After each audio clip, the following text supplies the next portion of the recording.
od moj jagol. Mislim, znači postojam.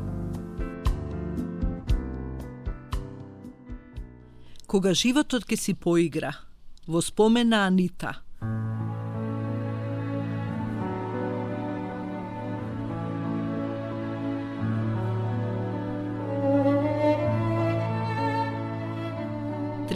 Март 2016. Ја сакаше Македонија и како помлада ја помина целата наша татковина. Го сакаше животот. Живееше 200 на сат како што умееше самата да каже. Од Скопје до Гевгелија, Охрид, се и беше на дланка. Потоа почна со освојување на Србија, Војводина, Хрватска. Прошета, поработи и постојано пронаоѓаше нови предизвици. Се усовршуваше секојдневно. Електромашинскиот факултет металургија не и беше доволен, па запиша и заврши магистратура во Штип со 10. Одлично владееше со јазици и постојано откриваше нови семинари, конгреси и се усовршуваше, додаваше нешто ново на својата лична кариера.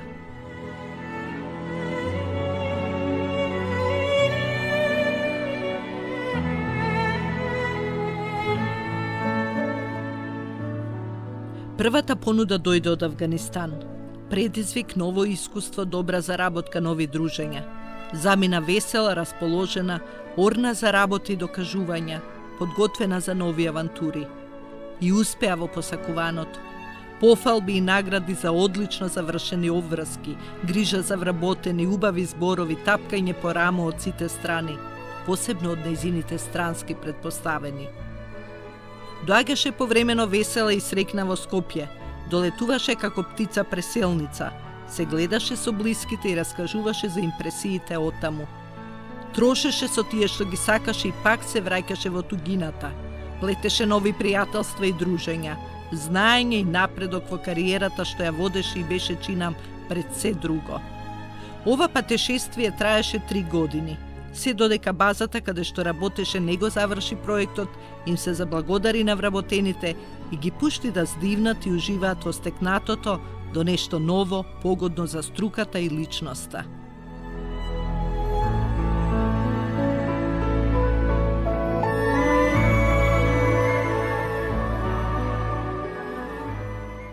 Така и беше.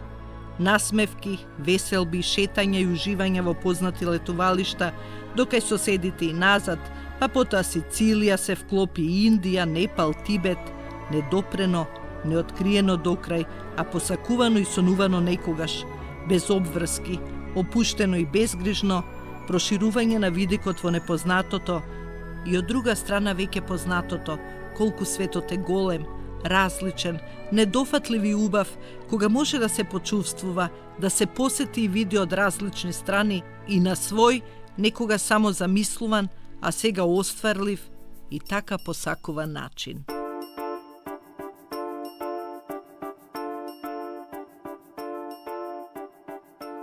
Да, убав е животот, краток, и треба секој миг да се ужива во него. Иднината секога започнува сега и тука. Беше нејзиното животно мото кое го практикуваше во вистинската смисла на зборот. Знаеше да ужива во даденото, да го користи денот за 1000 ситни нешта кои причинуваа задоволство и даваа сјај на нејзините небесно-сини очи, кои го одаваа немирниот дух и авантуристичкото расположение.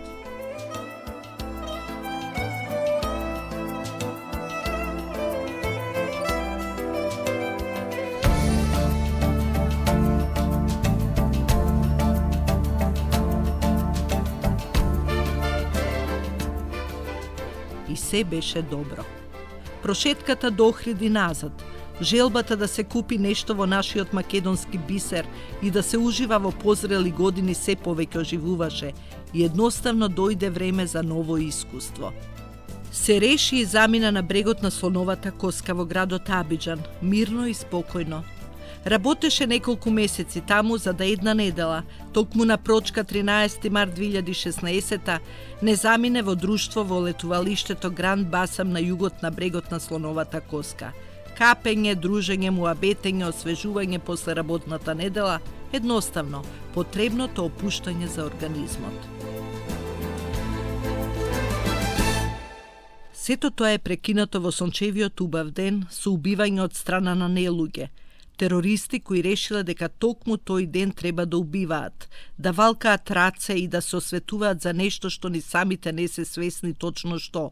Важно, да прекинат нечии животи, да уништат семејства, фамилии, да направат масакар, да се покажат во некое руво кое нема светлина, туку само темнина во тунелот, како на почетокот, така и на крајот. Решен да убие и да биде убиен. Тоа е тезата на ваквите нелуѓе терористи, кои ги имало и ќе ги има по потреба на нечии страсти, верување, убедување или живувања, кои како ги сваќа. Ја убија, а остана само тага, солзи, неверување и преживување. Што ако не беше вака, а беше онака, ќе беше ли поинаку? Повеќе не е важно.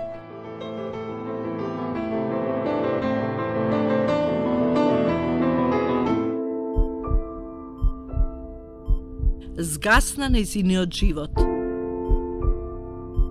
Нејзините сини очи желни за љубов, за авантура, за подобро утре, без нејзина вина. Си отиде без Богум и не го дочека 49-тиот роден ден на 11 април 2016.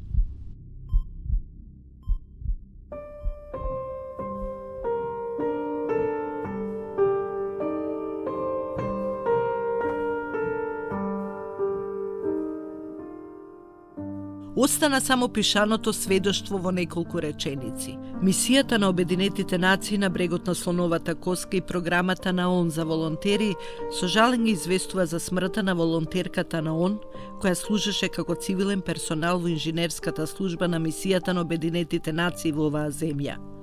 Анита Андреевска беше убиена во нападот што се случи во неделата 13 март во Гранд Басам, во предградието на Абиџан, се вели во соопштенијето на Обединетите нации од Бон. Загинаа 18 луѓе. Одговорноста ја презеде фракцијата на Ал-Каеда.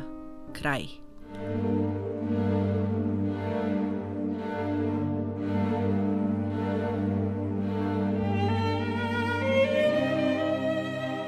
Да не се заборави. Анита Андреевска е првата македонка која загина во терористички акт на брегот на слоновата коска. Нејзиното име за секогаш ќе остане запишано во историјата на Македонија.